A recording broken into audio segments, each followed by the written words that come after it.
Hello friends, आप सब कैसे हैं। आई होप आप सब बहुत ही अच्छे होंगे। मेरा नाम है ब्रिजेश कुमार और आप देख रहे हैं कोर्सेस पॉइंट यूट्यूब चैनल। और आज ये जो आपकी क्लास है, ये क्लास आपकी एमएड थर्ड सेमेस्टर की क्लास है। ये क्लास स्पेशल लखनऊ यूनिवर्सिटी के लिए ऑर्गेनाइज की गई है। लेकिन यदि आप किसी अदर सेंट्रल यूनिवर्सिटी या स्टेट यूनिवर्सिटी से बिलोंग करते हैं और आपके सेमेस्टर में ये पेपर इंक्लूड है एंड ये जो टॉपिक मैं आज पढ़ा रहा हूँ ये टॉपिक भी आपके पेपर में है, तो आप इस सेशन से पढ़ सकते हैं, कहीं कोई दिक्कत नहीं होगी। अगर आप चैनल पे नए होंगे तो चैनल को सब्सक्राइब कर लीजिएगा। वीडियो के डिस्क्रिप्शन में आपको टेलीग्राम चैनल का लिंक मिलेगा, साथ ही साथ व्हाट्सएप चैनल का लिंक मिलेगा। दोनों को आप ज़रूर ज्वाइन करें, बिकॉज आपको आपके एग्ज़ाम से जुड़ी हुई नोटिफिकेशंस यहाँ पे पहुँचाए जाते हैं और एग्ज़ाम के समय आपको इम्पोर्टेंट PDF भी दिए जाते हैं जो आपके सेमेस्टर एग्ज़ाम के लिए बहुत ही महत्वपूर्ण होते हैं। अगर हम बात करें दोस्तों तो एमएड थर्ड सेमेस्टर की ये जो क्लास है, तो जिस पेपर को हम लोग पढ़ रहे हैं उस पेपर का नाम है सोशियोलॉजिकल फाउंडेशन ऑफ एजुकेशन। इस पेपर को हम लोग पढ़ रहे थे और इसमें हम लोगों ने यूनिट 1 तक पूरा पढ़ लिया था। कहाँ तक पूरा पढ़ लिया था? यूनिट 1 का पूरा पढ़ लिया था। और हम लोग यूनिट 2 में भी इंटर कर चुके थे। यूनिट 2 आपका ये है। यूनिट 2 के अंदर हमने कौन कौन से टॉपिक कवर किए? तो हमने सोशल ऑर्गेनाइजेशन को पढ़ लिया था, सोशल ग्रुप्स को भी हमने बहुत ही अच्छे तरीके से पढ़ लिया था। और आज की इस क्लास में हम पढ़ने वाले हैं सोशल डिफरेंशिएशन के बारे में। सोशल डिफरेंशिएशन को हिंदी में हम क्या कहते हैं? सामाजिक विभेदीकरण। सामाजिक विभेदीकरण। तो अभी ये टॉपिक आपको आसानी से समझ में आ जाएगा, क्या इसका अर्थ है, क्या इसकी परिभाषा है। इसके लिए आपको टेंशन नहीं लेना है। तो चलिए क्लास को कंटिन्यू करते हैं। अगर आपने पिछली क्लासों को नहीं देखा है तो पिछली क्लासों को ज़रूर एक बार देखिए। तो देखिए आगे का जो हमारे टॉपिक हैं वो आपके सामने हैं। सोशल डिफरेंशिएशन एंड स्ट्रैटिफिकेशन दोनों ही हमको पढ़ना है। सोशल डिफरेंशिएशन भी पढ़ना है एंड सोशल स्ट्रैटिफिकेशन भी हमें पढ़ना है। इन दोनों का क्या कॉन्सेप्ट, मीनिंग, ये भी हम जानेंगे। और आपके सिलेबस में जैसा इंक्लूड है कैरेक्टरिस्टिक्स हमें जानना है और इन्फ्लुएंसिंग फैक्टर्स के बारे में जानना है कि सोशल डिफरेंशिएशन की क्या विशेषताएं हैं, क्या कैरेक्टरिस्टिक्स हैं और कौन कौन से ऐसे फैक्टर हैं जो सोशल डिफरेंशिएशन को प्रभावित करते हैं, यानी जिनके वजह से सोशल डिफरेंशिएशन होता है। और यही चीज़ सेम टू सेम हम सोशल स्ट्रैटिफिकेशन के बारे में भी पढ़ेंगे, मीनिंग, कॉन्सेप्ट, विशेषताएं और इन्फ्लुएंसिंग फैक्टर। तो क्रम से पढ़ते हैं। आज हम सोशल डिफरेंशिएशन को देखते हैं और इसके बाद वाली जो क्लास होगी उसमें हम सोशल स्ट्रैटिफिकेशन को देख लेंगे। अगर आज के इस क्लास में आपको सोशल डिफरेंशिएशन कहीं पे भी समझ नहीं आता है कोई बिंदु, तो आप कमेंट सेक्शन में कमेंट करके हमें बताइएगा, हम आपको समझाने का पूरा प्रयास करेंगे। आप हिंदी में देख सकते हैं, हमारा टॉपिक है सामाजिक विभेदीकरण और सामाजिक स्तरीकरण या सामाजिक संस्तरण जिसे बोलते हैं। तो इन दोनों को हमें पढ़ना है, लेकिन आज जिसको हम पढ़ेंगे वो है सामाजिक विभेदीकरण, जिसकी विशेषताएं और प्रभावित करने वाले कारकों को हम देखेंगे, ऐसे कारकों को जो सामाजिक विभेदीकरण को प्रभावित करते हैं। दोस्तों एमएड की ये जो क्लास है, एमएड को ध्यान से क्यों पढ़ना चाहिए, यदि आपका ये क्वेश्चन है या आप जानना चाहते हैं, तो मैं आपको बता दूं कि एमएड की पढ़ाई ध्यान से हमें इसलिए करनी चाहिए। यदि आपने भविष्य में सोचा है कि मुझे नेट का एग्ज़ाम देना है या मुझे जेआरएफ निकालना है या कभी भी भविष्य में पीएचडी में एडमिशन लेना है, तो आपको क्या करना है कि एमएड की ये जो क्लास है इसको ध्यान से पढ़ना चाहिए।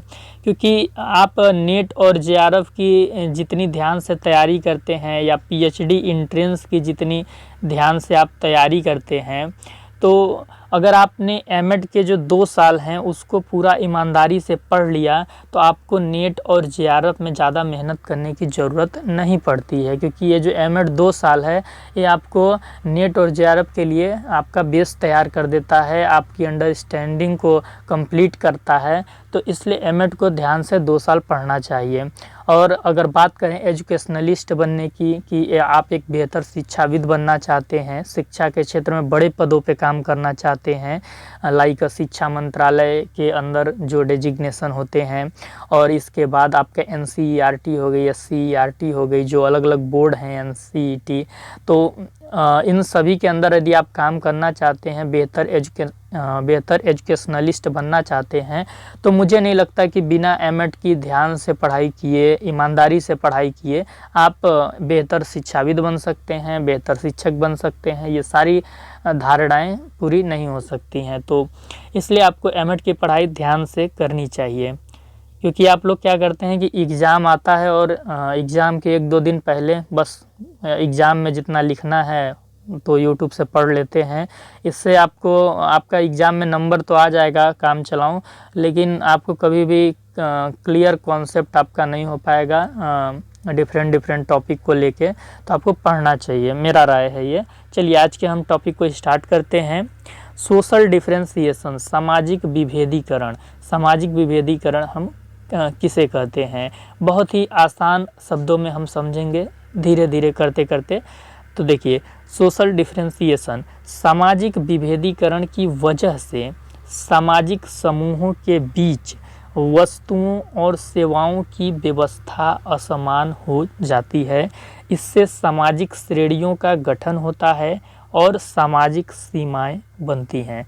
समझिए, सामाजिक विभेदीकरण की वजह से, ये जो सामाजिक विभेदीकरण टर्म है, जो सोशल डिफरेंशिएशन टर्म है, इसके कारण से क्या होता है, सामाजिक समूह, आप समाज देखते होंगे, समाज में अलग अलग प्रकार के समूह आपको देखने को मिलते होंगे। ग्रामीण समूह, शहरी समूह, हिंदू समूह, इस्लाम समूह, तमाम तरीके के समूह मिलते होंगे।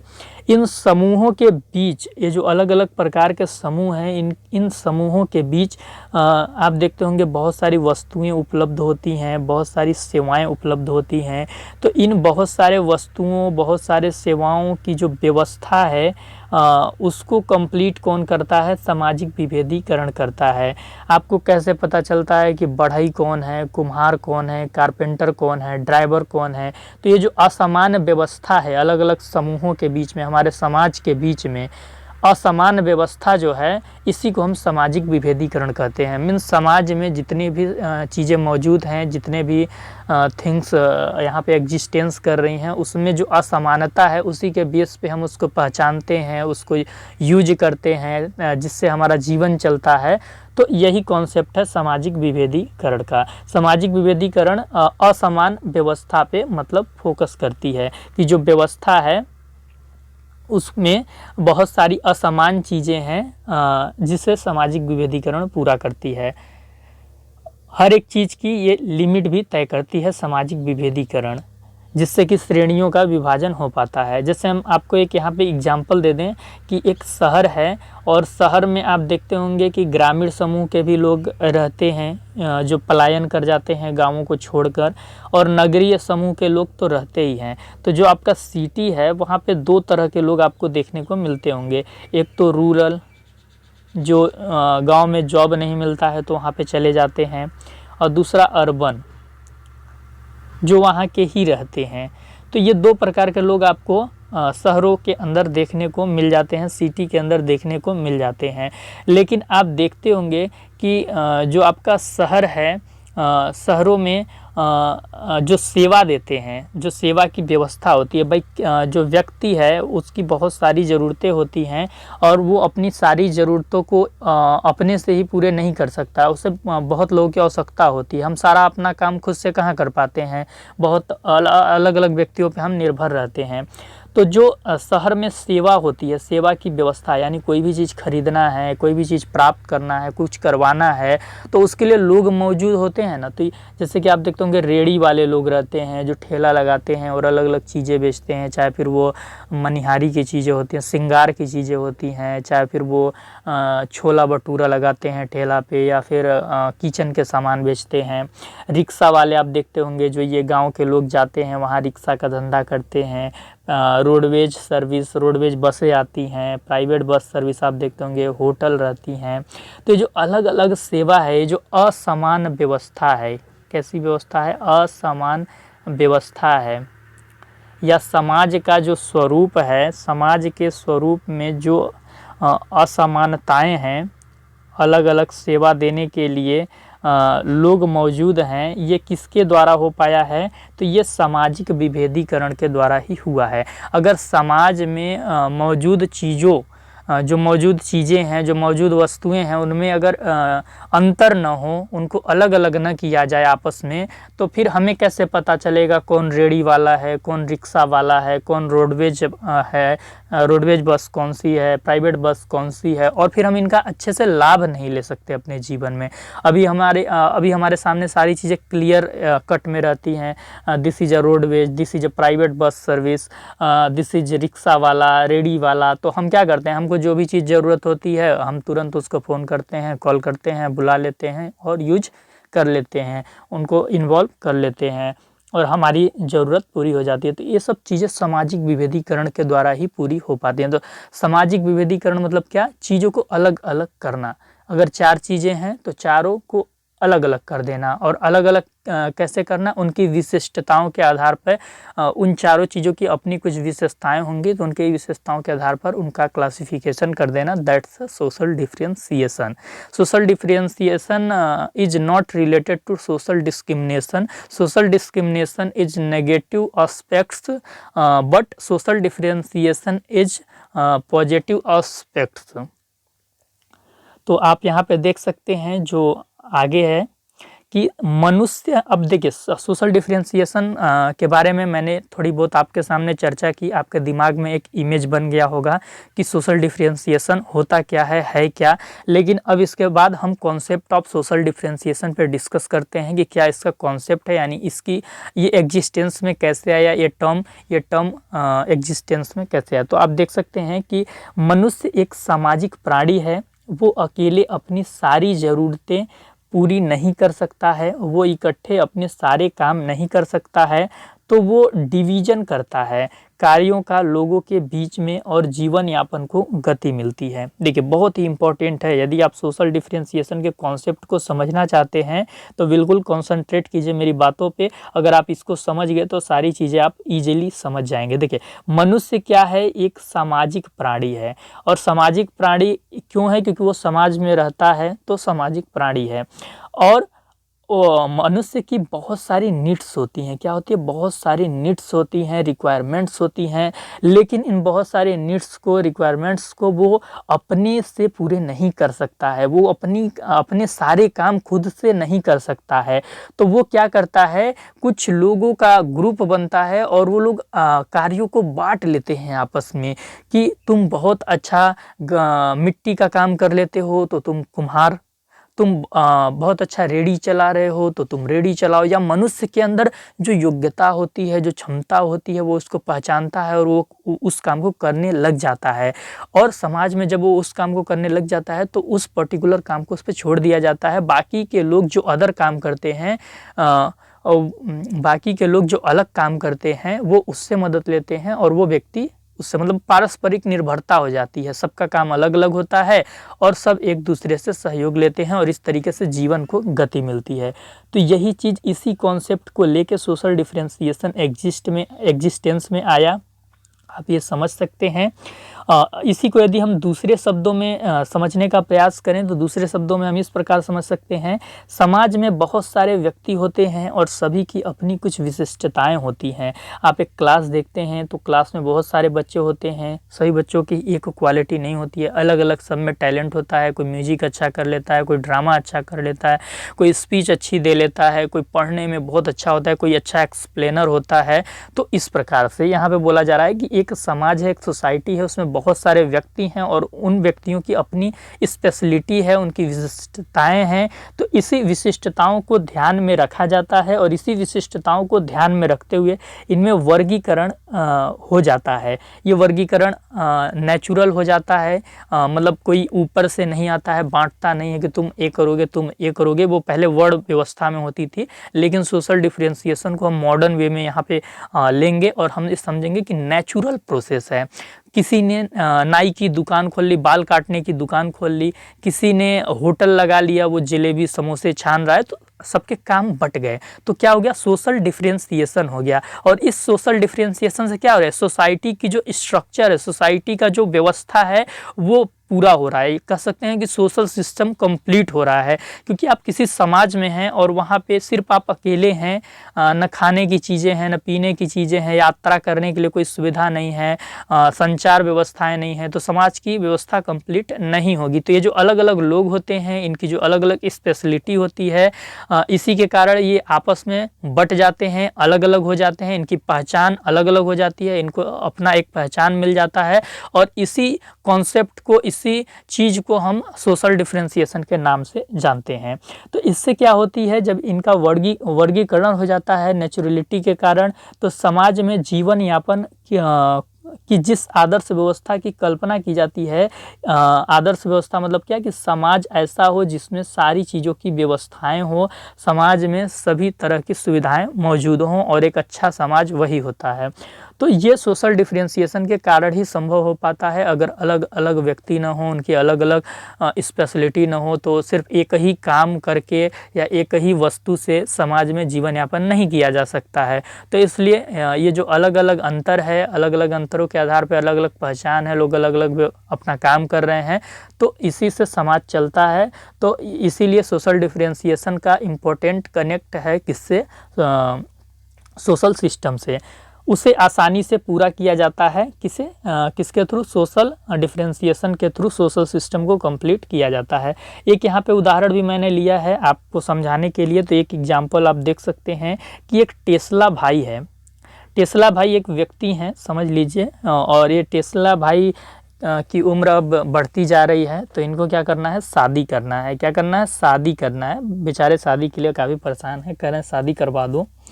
तो अब इनको शादी करना है, तो ऐसे ही तो शादी हो नहीं जाएगी कि निकले और कोई लड़की मिली और बोले कि हो गया शादी। हमारे हिंदुस्तान में ऐसा रीति रिवाज तो है नहीं, आपको पता ही होगा। किसी भी समाज में एक्चुअली ऐसा रीति रिवाज नहीं होगा।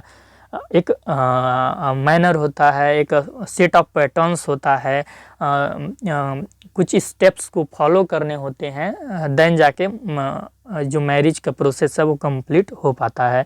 तो टेस्ला भाई बहुत परेशान थे, उम्र निकलती जा रही थी, तो सोचे शादी करना है, कैसे हो पाए। तो इन्हें शादी करने के लिए बैंड बाजे वाले की ज़रूरत थी, पंडित यानी पुरोहित की भी ज़रूरत थी, जो मंत्रों को पढ़ सके, शादी इनकी करवा सके। नाई की भी ज़रूरत थी, क्योंकि सारे जो रस्म होते हैं उसकी व्यवस्था नाई ही करते हैं हमारे समाज में। हलवाई की भी ज़रूरत थी, अब शादी होगा तो रिश्तेदार आएंगे तो खाने पीने की व्यवस्था चाहिए। साज सज्जा भी करना पड़ता है, क्योंकि खुशी का पर्व, खुशी का कार्यक्रम होता है, तो साज सज्जा करने वाले, डेकोरेशन करने वाले लोग चाहिए होंगे। अब अच्छा कार्यक्रम है तो इसको यादगार बना दिया जाए, तो कोई नृत्यकी, डांसर या कोई सिंगर चाहिए जिससे कुछ प्रोग्राम हो सके। तो आप यहाँ पे देख रहे हैं ये विविधताएं हैं। क्या है, विविधताएं हैं, अलग अलग लोग हैं। बैंड बाजे वाले की पहचान कैसे हो गई कि ये बैंड बाजा वाला है, क्योंकि वो बजा लेता है, जो इंस्ट्रूमेंट है उसको वो बजाता है, इसलिए इसको बैंड बाजा वाला बोला गया। तो यहाँ पे क्या, उसकी विशिष्टता के आधार पे इसको एक अलग पहचान मिली है, उसको एक अलग आइडेंटिटी मिली है, और उसी आइडेंटिटी के कारण ही हमें पता है कि ये बैंड बाजा वाला है। तो हम जब शादी कर रहे हैं तो इसको हमने फ़ोन किया और हम बोले भैया मेरे शादी में बजा दो। अगर उसको एक अलग पहचान नहीं मिली होती, अगर हमें पता नहीं होता ये बैंड बाजा वाला है, तो फिर हम कैसे उसको बुला पाते अपने शादी में, और बिना बैंड बाजे के शादी नहीं होती। तो यानी ये जो समाज की व्यवस्था है ना जी, वो कंप्लीट नहीं हो पाती है सोशल डिफरेंशिएशन के बिना। तो ये जो अलग अलग पहचान है, पुरोहित है, नाई है, हलवाई है, साज सज्जा वाले हैं, तो इनकी विशिष्टताओं के आधार पर इनको एक अलग टर्म मिला है, एक अलग आइडेंटिटी मिली है। और इसी आइडेंटिटी के चलते जब भी कोई समाज में कोई कार्य होता है, कोई व्यवस्था को पूरा करना होता है, हम ईजिली तरीके से पूरा कर लेते हैं, कोई भी हमें प्रॉब्लम नहीं होती है। तो हमें एक शब्द में क्या समझना है कि जो सामाजिक विभेदीकरण है एक ऐसी प्रक्रिया है जिसमें जो लोग होते हैं, जो सामाजिक समूह होते हैं और जितनी भी उनके बीच में वस्तुएं सेवाएं मौजूद होती हैं, विशिष्टताओं के आधार पर वर्गीकृत हो जाती हैं। आपस में क्या होती हैं, विशिष्टताओं के आधार पर वर्गीकृत हो जाती हैं, अलग अलग हो जाती हैं, और उससे किसी व्यवस्था को पूरित किया जा सकता है, उससे समाज की किसी व्यवस्था को पूरित किया जा सकता है। इससे ही सामाजिक विभेदीकरण कहते हैं। एक एक पॉइंट आप लिख लीजिएगा, जो मैं बोल रहा हूँ बहुत इंपॉर्टेंट है। अतः सामाजिक विभेदीकरण क्या है? समाज में मौजूद समस्त चीज़ों की विशिष्टता के अनुरूप उनको अलग अलग करना ही क्या है, सामाजिक विभेदीकरण है। समाज में जितनी भी चीज़ें एग्जिस्टेंस कर रही हैं उनकी कुछ स्पेशलिटी होगी, अपनी वो स्पेशलिटी के कारण उनको एक अलग टर्म मिल जाता है, अलग पहचान मिल जाता है। That's a social differentiation. समाज में जीवन यापन करने हेतु यह एक प्रक्रिया है। अगर हमें अपना जीवन यापन करना है और ये अलग अलग लोग मौजूद नहीं होंगे, अलग अलग प्रकार की सेवाएं मौजूद नहीं होंगी, हम अपना काम सारा खुद से नहीं कर सकते। बाल कटाना है, अपने बाल खुद से काटो, संभव है क्या? बिल्कुल संभव नहीं है। इसके बाद बहुत सारी ऐसी चीज़, हमें पढ़ाई करना है, वो अपने से खुद ही पढ़ लीजिए। आप ना कोई किताब लिखने वाला होगा, तो किताबें कैसे आते हैं? हम किताबों के माध्यम से ही तो पढ़ते हैं। किताबों को लेखक होते हैं, वो लिखते हैं, तो अलग अलग लोग नहीं होंगे तो जीवन यापन संभव नहीं है। ये चीज़ आप समझ लीजिए।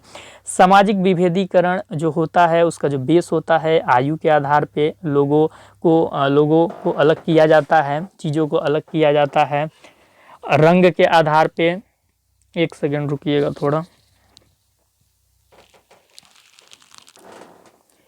रंग के आधार पे सामाजिक विभेदीकरण होता है। धर्म के आधार पे होता है। आप देखते होंगे धर्म अलग अलग हैं, हिंदू, इस्लाम, सिख, ईसाई, जैन, बौद्ध। तो ये क्या है? असमानताएं। तो ये सामाजिक विभेदीकरण के कारण ही हुआ है। जाति भी होती है, प्रजाति होती है, भाषा होता है, शिक्षा होता है, अलग अलग हिंदी मीडियम के स्कूल, इंग्लिश मीडियम के स्कूल, अलग अलग प्रकार के कोर्स, ये सब क्या है? सामाजिक विभेदीकरण का ही आउटकम है। व्यवसाय, कार्य आदि, तो इन सब के बेस पे क्या होता है? सामाजिक विभेदीकरण को गति मिलती है। ये चीज़ आप समझ लें, ये फैक्टर भी हैं। इसके बाद अब हम सामाजिक विभेदीकरण की परिभाषा जान लेते हैं। जॉर्ज लुंडबर्ग के अनुसार सामाजिक विभेदीकरण वह प्रक्रिया है जिसके अंतर्गत सामूहिक रूप से ऐसा मान लिया जाता है कि विभिन्न व्यक्तियों, श्रेणियों अथवा समूह की विशेषताएं एक दूसरे से भिन्न होती हैं। यानी कि ये लुंडबर्ग जी क्या बोल रहे हैं कि सामाजिक विभेदीकरण एक ऐसी प्रक्रिया है जिसके अंतर्गत सामूहिक रूप से, यानी कुछ लोगों के द्वारा ऐसा मान लिया जाता है कि जो विभिन्न व्यक्ति हैं, बहुत सारे व्यक्ति हैं, श्रेणी हैं, समूह हैं, ये सब अपनी विशेषताओं के अनुरूप, इनकी अपनी कुछ विशेषता हैं और अपनी विशेषता के कारण ही ये क्या हैं? एक दूसरे से अलग अलग हैं, भिन्न हैं, एक नहीं है, समान नहीं है।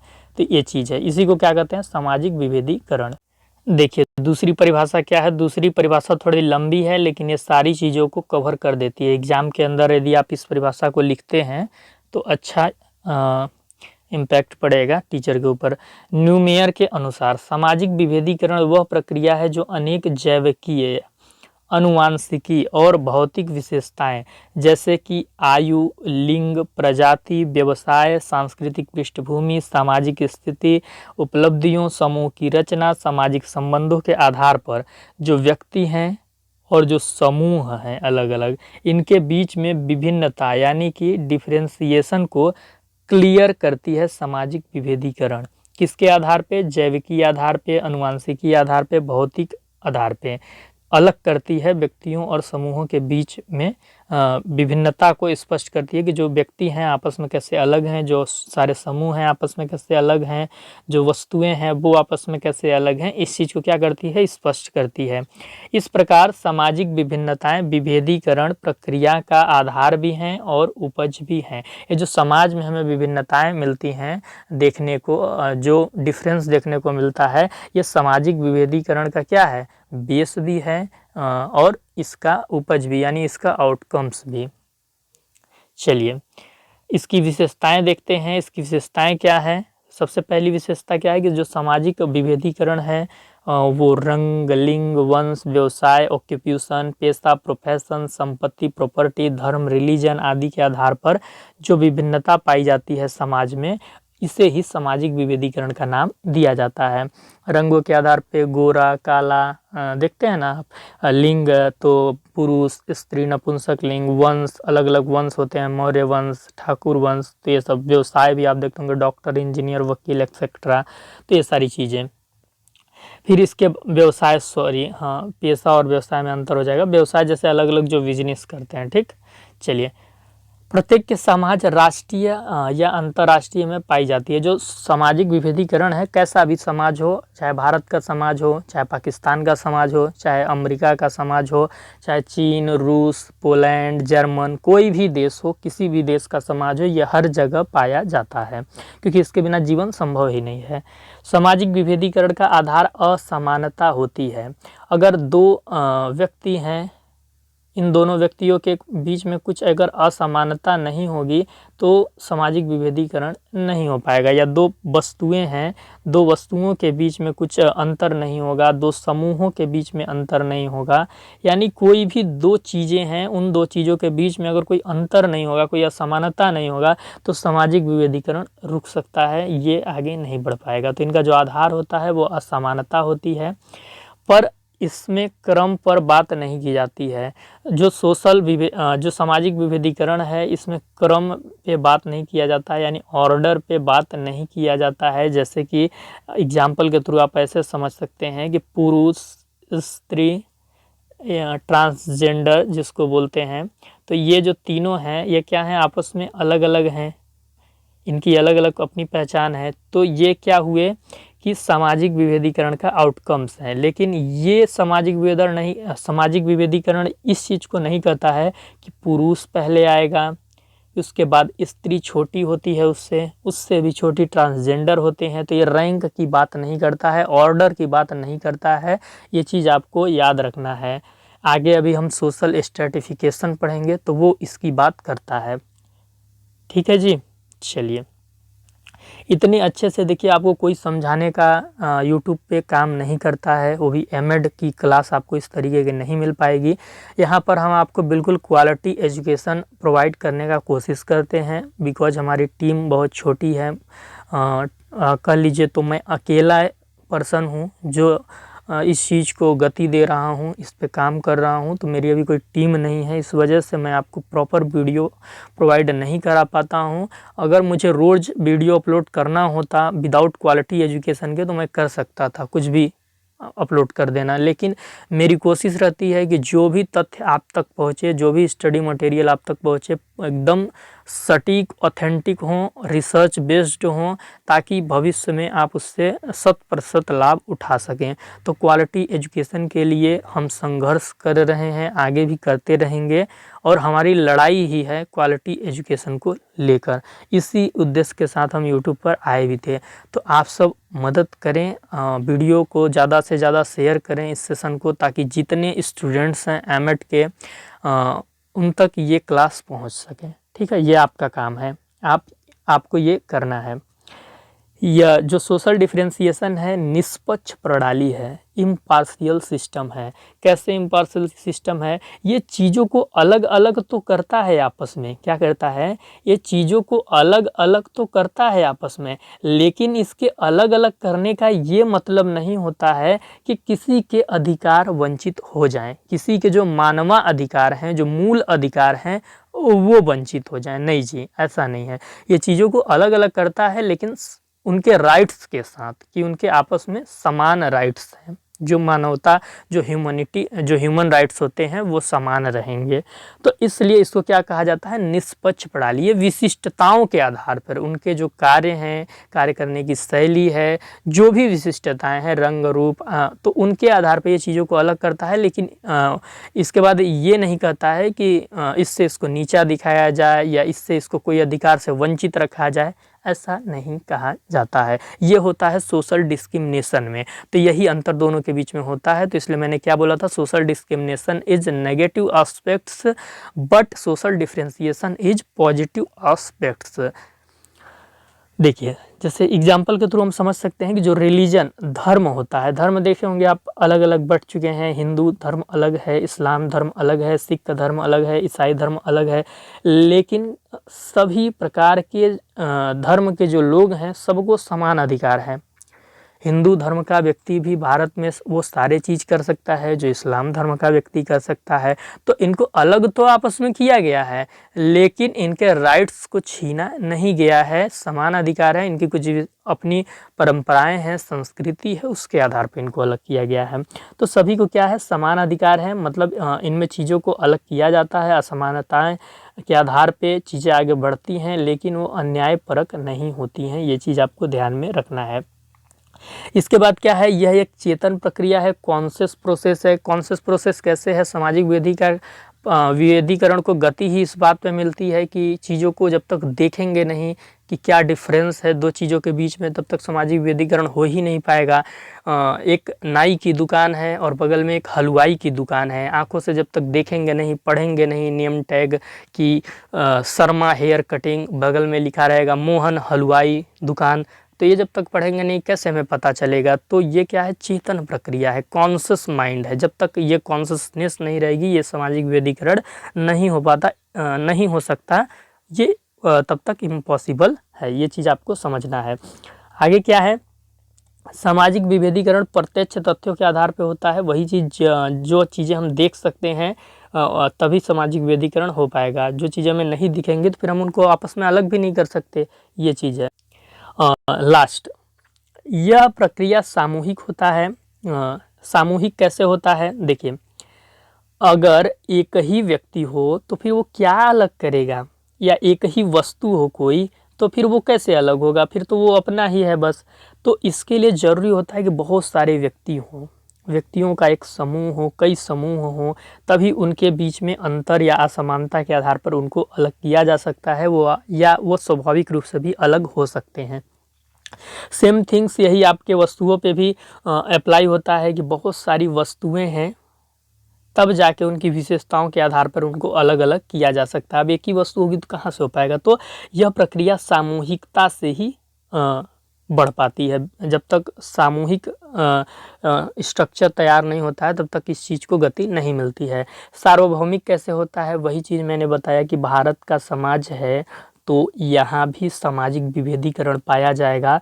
साउथ अफ्रीका का समाज है, वहाँ भी सामाजिक विभेदीकरण पाया जाएगा। तो हर जगह है, ठीक। सामाजिक विभेदीकरण प्राकृतिक प्रक्रिया है, नेचुरल प्रोसेस है। मैंने आपको बताया ही कि समाज में दो व्यक्ति पैदा हुए, ठीक, दो व्यक्ति क्या हुए, पैदा हुए। अब इनको कोई ऊपर से आके थोड़ी बोला कि भैया तुम नाई की दुकान कर रहे हो इसलिए नाई हो, तुम हलवाई की दुकान करोगे, इनको कोई ये ऑर्डर नहीं दिया है।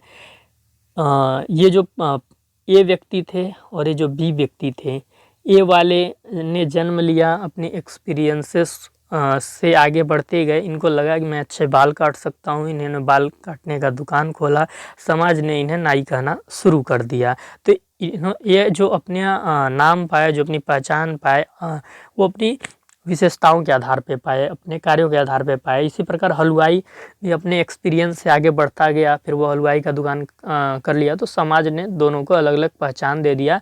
तो ये नेचुरल प्रोसेस है। जब बहुत सारे लोग होते हैं, वो अलग अलग कार्य करते हैं, तो उनके बीच में असमानताएं अपने से क्रिएट होने लगती हैं और उनको एक अलग अलग आइडेंटिफिकेशन मिल जाता है। ये सारी होगी विशेषताएं। अब लास्ट है आपका सामाजिक विभेदीकरण को प्रभावित करने वाले कारक यानी फैक्टर्स। तो ये फैक्टर्स क्या हैं, देखिए, कोई भी बाज़ार की पूर्ति करनी है या कोई भी सेवा की पूर्ति करनी है तो सामाजिक विभेदीकरण बहुत ज़रूरी है। एक बाज़ार में आप घूमने जाते हैं, अगर बाज़ार में कल्पना कीजिए कि सिर्फ़ और सिर्फ़ फलों की दुकान हो, बाकी कोई चीज़ हो ही नहीं, तो फिर बाज़ार जाने का मतलब क्या है? क्योंकि बाज़ार हम सिर्फ फल खरीदने के लिए तो जा नहीं रहे हैं, सब्जियाँ खरीदनी है, बाल कटाने हैं, कपड़े खरीदने हैं और अपना कुकर ठीक कराना है, अपना कूलर भी हमें ठीक कराना है, हमें एक नया डीवीडी प्लेयर लेना है। तो ये जो बाज़ार की पूर्ति करनी है, इसके लिए असमानता ज़रूरी है, अलग-अलग पहचान ज़रूरी है, ताकि जो लोग बाज़ार करने जा रहे हैं वो आसानी से उनकी जो ज़रूरतें हैं उनको वो पूरा कर सकें। तो बाज़ार की पूर्ति के लिए सोशल डिफरेंशिएशन को काफ़ी गति मिलती है और ये सामाजिक विभेदीकरण काफ़ी अच्छा दिखाई देता है।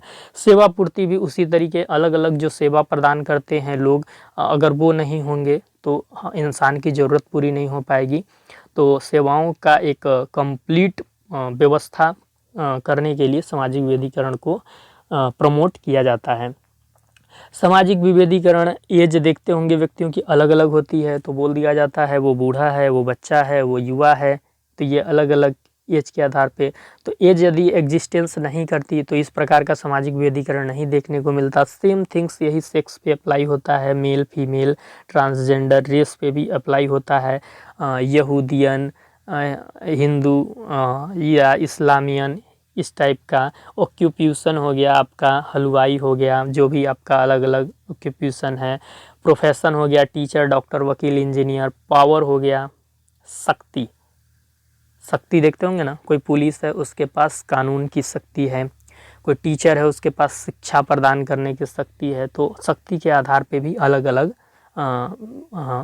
अलग लोग बढ़ जाते हैं आपस में। सोशल स्टेटस, सामाजिक स्थिति, अमीर गरीब मध्यम वर्ग, ये सोशल स्टेटस के कारण ही बढ़ जाता है। सम्मानित वर्ग, जनसाधारण वर्ग। कल्चरल बैकग्राउंड, सांस्कृतिक पृष्ठभूमि, जनजाति, राजपूत, ब्राह्मण, ये सब क्या है? ये सब कल्चरल बैकग्राउंड का ही आउटकम्स है। जनजाति यानी एक समान परंपराओं से जीते हैं, रहते हैं और पशुचारक पे वो निर्भर रहते हैं। घुमक्कड़ प्रवृत्ति के पहले होते थे, तो उनकी संस्कृति के कारण इनको जनजाति टर्म दिया गया। राजपूत आप समझ सकते हैं, युद्ध किया करते थे, अपनी बातों पे टिका रहते थे, रक्षा करते थे, तो इनको राजपूत बोला गया, राजघराने से आते थे। ब्राह्मण ज्ञान पे वर्क करते थे, ज्ञान की चीज़ें पढ़ते थे, पढ़ाते थे और सम्मानित वर्ग माना जाता था। तो इसलिए कल्चरल बैकग्राउंड को लेकर भी सामाजिक विभेदीकरण होता है। बायोलॉजिकल स्ट्रक्चर, आप देखते होंगे लड़कियों को नाजुक, लड़कों को सख्त बोला जाता है। तो इस प्रकार का जो सामाजिक विभेदीकरण, ये आप गलत एग्जाम्पल है, इसको हम कट कर देते हैं। बायोलॉजिकल स्ट्रक्चर में आप वो ले सकते हैं कि जो अलग अलग बायोलॉजिकल स्ट्रक्चर है, जैसे कि पुरुष स्त्री दोनों के बायोलॉजिकल स्ट्रक्चर में कुछ अंतर है, इसीलिए तो दोनों को अलग किया गया है। एक और अच्छा एग्जाम्पल आप यहाँ पे सेट कर सकते हैं, कुत्ता, इंसान और गाय, बकरी, सबके बायोलॉजिकल स्ट्रक्चर अलग हैं, इसलिए सबको एक अलग नाम दिया गया है। विभेदीकरण हो पाया है, ये चीज़ आप, तो आई होप ये चीज़ आप समझ गए होंगे। तो ये जो ऊपर मैंने चीज़ें बताई, इसी के आधार पे आप फैक्टर्स को डिवाइड कर सकते हैं। बायोलॉजिकल फैक्टर्स होते हैं, जैविकीय कारक जिन्हें हम बोलेंगे, जिनके आधार पर सोशल डिफरेंशिएशन होता है। पशु मनुष्य अलग अलग, स्त्री पुरुष, इनकी अलग अलग नीड होती है, वर्क कैपेसिटी होती है, जिनके आधार पर सामाजिक विभेदीकरण को अंजाम मिल पाता है। इंडिविजुअल फैक्टर्स भी होते हैं जिन्हें हम व्यक्तिगत कारक कहते हैं। संवेग, चिंतन शैली, व्यक्तित्व, उद्देश्य, आप देखते होंगे अलग अलग व्यक्तियों की अलग अलग चिंतन शैली होती है, व्यक्तित्व अलग होता है, उद्देश्य अलग होता है, जिनके आधार पर उनको डिवाइडेशन किया जाता है। अब महात्मा गांधी जी को क्यों बोलते हैं कि नरम दल के नेता थे और सुभाष चंद्र बोस जी को क्यों बोलते हैं कि गरम दल के नेता थे? क्योंकि दोनों की चिंतन शैली अलग थी, दोनों के व्यक्तित्व अलग थे, लेकिन दोनों का उद्देश्य भर वहाँ पे सेम था, लेकिन दो चीज़ें अलग थी। इस आधार पर एक गरम दल के नेता हो गए और एक नरम दल के नेता हो गए। ठीक उसी प्रकार आगे आप बढ़ेंगे तो सोशल फैक्टर्स भी होते हैं जो सामाजिक विभेदीकरण को सामाजिक विभेदीकरण को प्रभावित करते हैं। भाषा बहुत सारी होती हैं, इसके आधार पे भी अलग अलग जो बोली होती है तो भाषा बन गई। धर्म के आधार पे अलग असमानता आप देखते होंगे, संस्कृति के आधार पे। और सोशल फैक्टर्स की हम बात करें तो सोशल फैक्टर में सारी चीज़ें आ जाती हैं, ठीक ना, समाज में जितनी चीज़ें एग्जिस्ट कर रही हैं। इसके बाद इकोनॉमिक फैक्टर्स, इकोनॉमिक फैक्टर्स में आर्थिक कारक। तो आर्थिक कारक में जब हम धन कमाने की प्रक्रिया में आगे बढ़ते हैं या धन कमाने के उद्देश्य से कोई कार्य करते हैं, तो उस प्रोसेस में जितनी चीज़ें एग्जिस्ट करती हैं उन सारी चीज़ों के आधार पे जो डिफ्रेंसिएशन होता है, दैट्स द इकोनॉमिक फैक्टर्स। समय के आधार पे हम बहुत चीज़ों को अलग अलग कर देते हैं। आप देखते होंगे जो मशीन बहुत कम समय में ज़्यादा प्रोडक्ट हमें दे सकती है या ज़्यादा आउटकम्स हमें दे सकती है, तो उन मशीनों का हम प्रयोग करते हैं और उनका नाम भी अलग अलग होता है। असमानताओं के आधार पे उनमें अंतर होता है। उत्पादकता, अलग अलग लोग अलग अलग प्रोडक्शन का काम करते हैं तो उसके आधार पे उनको अलग टैग मिला रहता है, तो वो असमानता होता है। कोई जो मैन्युफैक्चरिंग होती है तो अलग अलग कंपनियां आप देखते होंगे अलग अलग चीज़ों का मैन्युफैक्चर करती हैं, तो सेम चीज़ें आप समझ सकते हैं। कल्चरल फैक्टर्स मैंने आपको बताया ही ऊपर। कल्चरल फैक्टर्स, सांस्कृतिक कारक का संबंध जीवन प्रणाली से होता है, लाइफ स्टाइल से होता है कि कौन किस प्रकार की जीवन जी रहा है, उसके आधार पर असमानताएं देखने को मिलती है। जैसे जनजातीय समुदाय का अपना एक जीवन होता है, उसी प्रकार से जो वैश्य समुदाय है व्यापार में संलिप्त रहते हैं, सामान्य वर्ग हो गया, तो सबकी अपनी संस्कृति है, इसके आधार पे भी इनमें असमानताएं देखने को मिलती हैं। जियोग्राफिकल फैक्टर्स, भौगोलिक कारक के कारण भी सामाजिक विभेदीकरण हमें देखने को मिलता है। साउथ अफ्रीका व भारत के लोगों में देखते होंगे आप शारीरिक संरचना में अंतर होता है। साउथ अफ्रीका के लोगों का चेहरा कैसा होता है, भारत के लोगों का कैसा होता है। भारत के लोग अच्छे गोरे होते हैं, आप देखते होंगे, सामान्य मतलब गोरे, काले, सांवले सब यहाँ पाए जाते हैं, लेकिन साउथ अफ्रीका में एक ही कट के लोग पाए जाते हैं। चीन में भी सेम चीज़ आपको देखने को मिल जाता है। तो भौगोलिक स्थिति, वहाँ की जलवायु कैसी है, वहाँ का मौसम कैसा है, वहाँ का तापमान कैसा है, इन चीज़ों पर भी निर्भर करता है कि असमानताएँ इनसे भी निकलती हैं और इनसे भी सामाजिक विभेदीकरण को गति मिलता है, सामाजिक विभेदीकरण प्रमोट होता है। तो ये सारे फैक्टर्स आप देख सकते हैं। तो आई होप ये क्लास आपको समझ आ गई होगी। कहीं पे कोई चीज़ यदि आपको समझ नहीं आई है तो कमेंट करके आप हमसे ज़रूर पूछिएगा। हम आपके जो भी डाउट्स होंगे उसको सॉल्व करने की ज़रूर कोशिश करेंगे। और साथ ही क्लास को एक बार शेयर ज़रूर कर दीजिएगा, ये आपका काम है, ये आपको करना है। सेशन यदि आपको अच्छा लगा हो तो लाइक कर दीजिएगा। और आपको सबसे इम्पोर्टेंट काम क्या करना है, टेलीग्राम चैनल को ज़रूर ज्वाइन करना है और व्हाट्सएप चैनल को भी ज़रूर ज्वाइन करना है। वहाँ पे हमारे फॉलोअर बहुत कम हैं, तो प्लीज़ आप व्हाट्सएप चैनल को ज्वाइन करिए। और अगर आपके कोई छोटे भाई या बहन हैं और जो भविष्य में एमएड एंट्रेंस की तैयारी करना चाहते हैं, एमएड एंट्रेंस 2025 की तैयारी करना चाहते हैं, तो आप उन्हें इस चैनल को सजेस्ट कीजिए, क्योंकि ये चैनल एमएड एंट्रेंस के लिए पूरी तरीके से क्या है, कमिटेड है और हम एमएड एंट्रेंस पे ही वर्क करते हैं। साथ ही अगर आपके कोई भाई या बहन बीएड बीटीसी में पढ़ रहे हैं तो भी आप इस चैनल को उन्हें सजेस्ट कीजिए, क्योंकि एजुकेशन से रिलेटेड कंटेंट इस चैनल पे अपलोड होते रहते हैं जो उनके लिए बहुत ही बेनिफिशियल होंगे। चलिए फिर मिलते हैं हम आपसे नेक्स्ट सेशन में।